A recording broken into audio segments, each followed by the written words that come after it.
Do you find it eerie when someone jokes about claiming to be immortal? Or rather funny maybe? And what if I say science sounds unbelievable? And the tech looks daft? And the acting dreadful? Or how about the fact that it's unfocused and muddled? Wondering if this review is true? Then how about you stay tuned till the end of the video to figure out if I was actually right? Without any further ado, let's get started. This movie, ironically, looks like it's been unearthed from a mid-catalog of Sci-Fi 2020. This brings us to the question, how are the body and mind connected? Surprisingly, after watching the movie, many posted these questions. This is a decade old, I must say. This was a mystery still not moving forward or discovered. It's also a storyline of this science fiction film, but don't you think Jeffrey Nachmanoff's film totally lacks altogether? Even if there's a blip of ironic interest to be found in Replicas, it takes all but 3 minutes for that interest to dissipate like liquid nitrogen in an easy bake oven. There were many witty performances that have been shown in the movie. Here, Keanu Reeves played the character of Bill, who's a research neuroscientist. He dedicates his career to transplanting the minds of deceased persons into artificial bodies. How exactly does it work? Well, if you're rooting for the film to explain then, sorry to burst your bubble. This film gives nothing beyond the most rudimentary explanations. You can get to see a lot of the late 80s visuals. Honey, you can't keep bringing back the dead until you figure this all out. His wife Mona sighs to him with the utmost sincerity. Mona's role is displayed by Alice Eve. Don't you guys think that this is such a trashy premise? Nostalgia is when the mixed 80s, early 90s. Replicas is also the kind of movie that makes the words look like they hold a significant value. What do you say?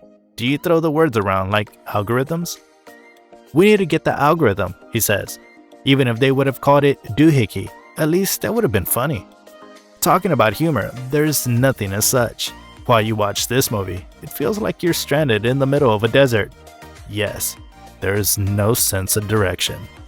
Did Chad St. John, the writer, at least have any idea of what he was writing? This movie is so flat. It feels like a film student who binge-watched all the movies of De Palma and John Woo worked on this. It's like they just committed the trademarks of these people's work.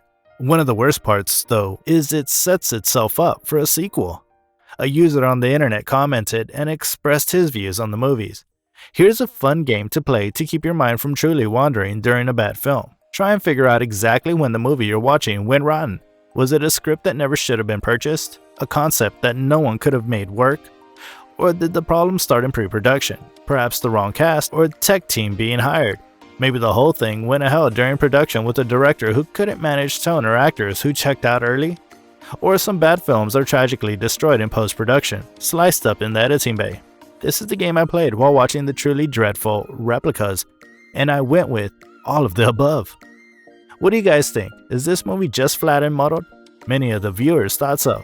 Let me know in the comments below. Moving on, don't you think this whole concept is similar to the ones of Frankenstein and Ex Machina? I mean, the whole part where Bill plays the good in the high-tech world.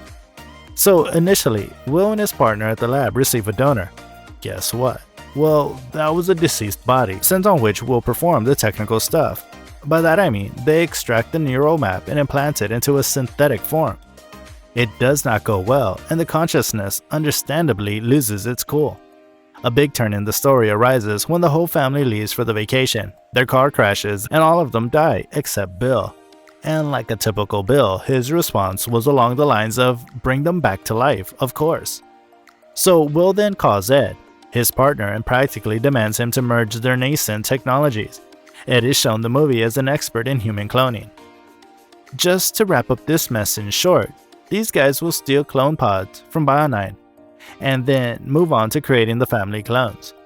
Alas, their brains are being implanted in the clones.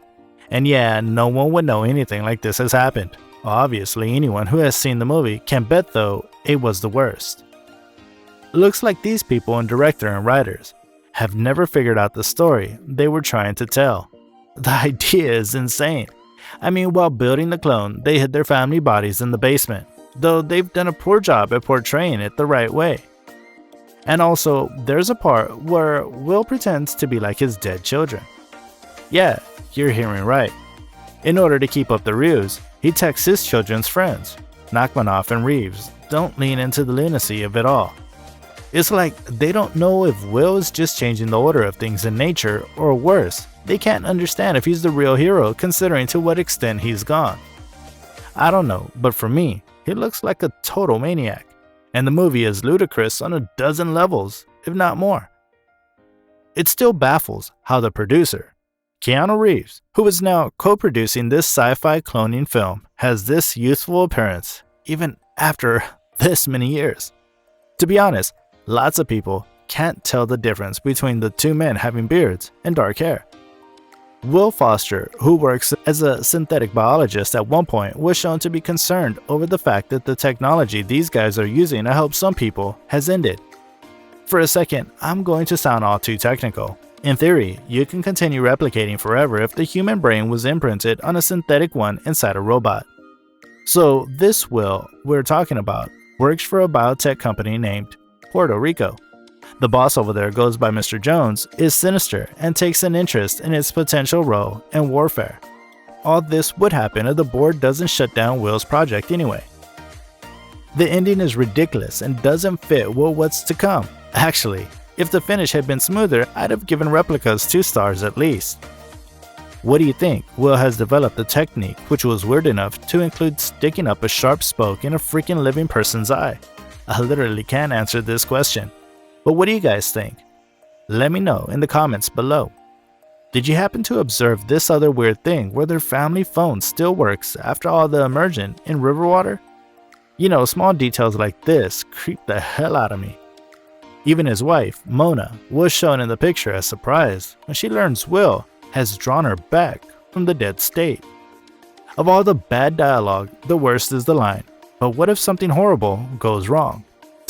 Don't you guys think this in itself is a horrible sentence? And did you know what was the most interesting question asked in Replicas? Nope, if your answer is grief and loss. Well, the question of identity is interesting. Are we brains or bodies, or a mixture? Mona talks of souls and stuff. Well, you have to see the movie yourself to get to the bottom of these questions. That's all for today's video. Thanks for watching. If you enjoyed the video, consider leaving a like and subscribing to the channel for more updates.